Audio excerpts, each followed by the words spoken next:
அமெரிக்க சுற்றுப்பயணத்தை முடித்துக் கொண்டு தாயகம் புறப்பட்டார் பிரதமர் மோடி. விமான நிலையத்தில் பிரதமர் மோடியை சிறப்புடன் வழி அனுப்பி வைத்த அதிகாரிகள்.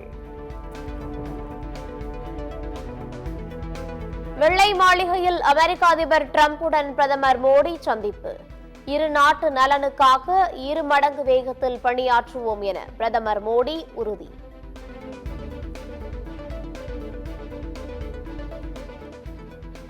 ரஷ்யா உக்ரைன் போரை அமெரிக்க அதிபர் டிரம்ப் விரைவில் முடிவுக்கு கொண்டு வருவார். இந்தியா நடுநிலை வகிக்கவில்லை, அமைதியின் பக்கம் நிற்பதாக பிரதமர் மோடி பேச்சு.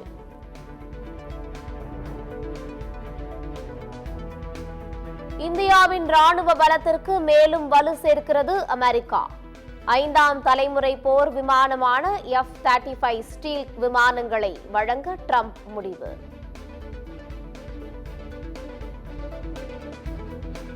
டாலருக்கு பதிலாக வேறு கரன்சியை பயன்படுத்தி வர்த்தகம் மேற்கொண்டால் 100% வரி விதிக்கப்படும். பிரிக்ஸ் நாடுகளுக்கு அமெரிக்க அதிபர் டிரம்ப் கடும் எச்சரிக்கை. பரஸ்பர வரி விதிப்பு சட்டத்தில் அமெரிக்க அதிபர் டொனால்டு டிரம்ப் கையெழுத்து. எதிரி நாடுகளை விட நட்பு நாடுகளே அதிக வரி விதிப்பதாக அதிபர் டிரம்ப் ஆதங்கம். இந்தியா அமெரிக்கா இடையேயான நட்பு வரும் காலங்களிலும் தொடரும் என அமெரிக்க அதிபர் டிரம்ப் உறுதி.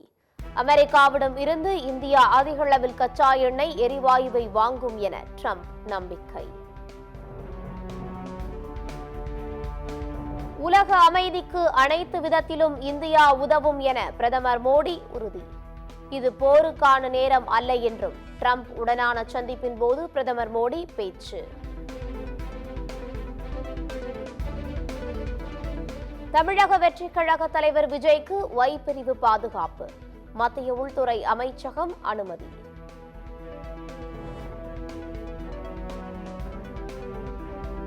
பெரியார் குறித்து சீமான் சர்ச்சையாக பேசியதாக தொடரப்பட்ட வழக்கில் வடலூர் நீதிமன்றத்தில் இன்று ஆஜராக மாட்டார் என தகவல்.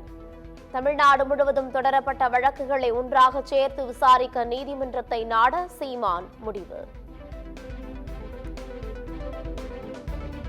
சென்னையில் 350 கோடி ரூபாய் மதிப்பீட்டில் சென்ட்ரல் கோபுர கட்டடத்திற்கு முதலமைச்சர் ஸ்டாலின் இன்று அடிக்கல். தமிழகத்தின் பல்வேறு பகுதிகளில் கட்டப்பட்டுள்ள பள்ளி கல்லூரி கட்டடங்களையும் காணொலி மூலம் திறந்து வைக்கிறார்.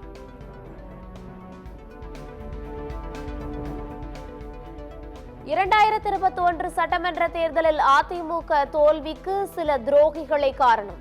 2026 அதிமுகவை ஆட்சியில் அமர வைப்போம் என செங்கோட்டையன் பேச்சு. தேர்தல் நெருங்குவதால் அனைவரும் வசனம் பேச தொடங்கிவிட்டனர். செங்கோட்டையன் பேச்சு குறித்து அமைச்சர் அன்பில் மகேஷ் கருத்து.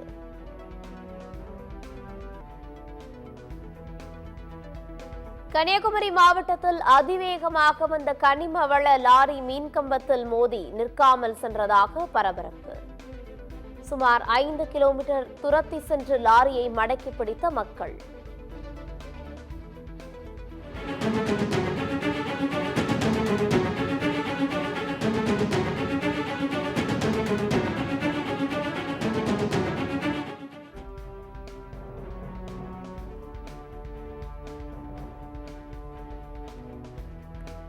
விருதுநகர் மாவட்டம் ஸ்ரீவில்லிபுத்தூரில் நாயக்கர் காலத்தைச் சேர்ந்த கட்டிட சுவர்கள், மண்டபங்கள், கலைநயமிக்க கல் தூண்கள் கண்டுபிடிப்பு.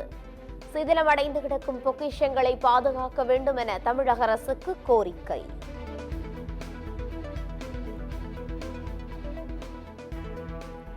சிவகங்கை மாவட்டம் சிங்கம்புணரியில் கல்லூரி மாணவி வீட்டில் மர்மமான முறையில் உயிரிழப்பு. வாயில் நுரை தள்ளிய நிலையில் சடலம் மீட்பு.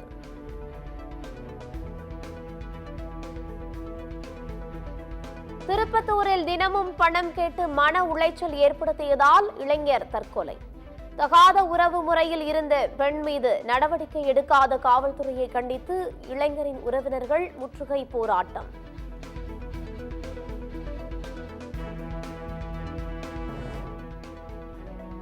திருவள்ளூர் மாவட்டம் கும்மிடிப்பூண்டி அருகே ஆக்கிரமிப்புகளை அகற்றுவதற்காக நடைபெறும் முன்னேற்பாடுகளால் கதி கலங்கி நிற்கும் கிராம மக்கள். தமிழக அரசு ஏழை எளிய மக்களின் வாழ்வாதாரத்தை பாதுகாக்க வேண்டும் என கண்ணீருடன் பேட்டி.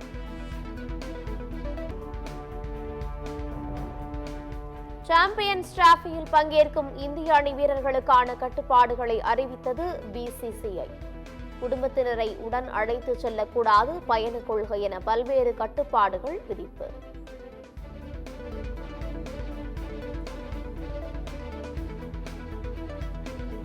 மகளிர் பிரீமியர் லீக் கிரிக்கெட் தொடர் இன்று தொடக்கம். முதல் போட்டியில் பெங்களூரு, குஜராத் அணிகள் மோதல்.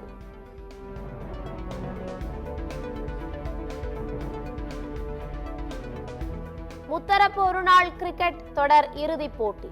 பாகிஸ்தான், நியூசிலாந்து அணிகள் இன்று பலப்பரீட்சை.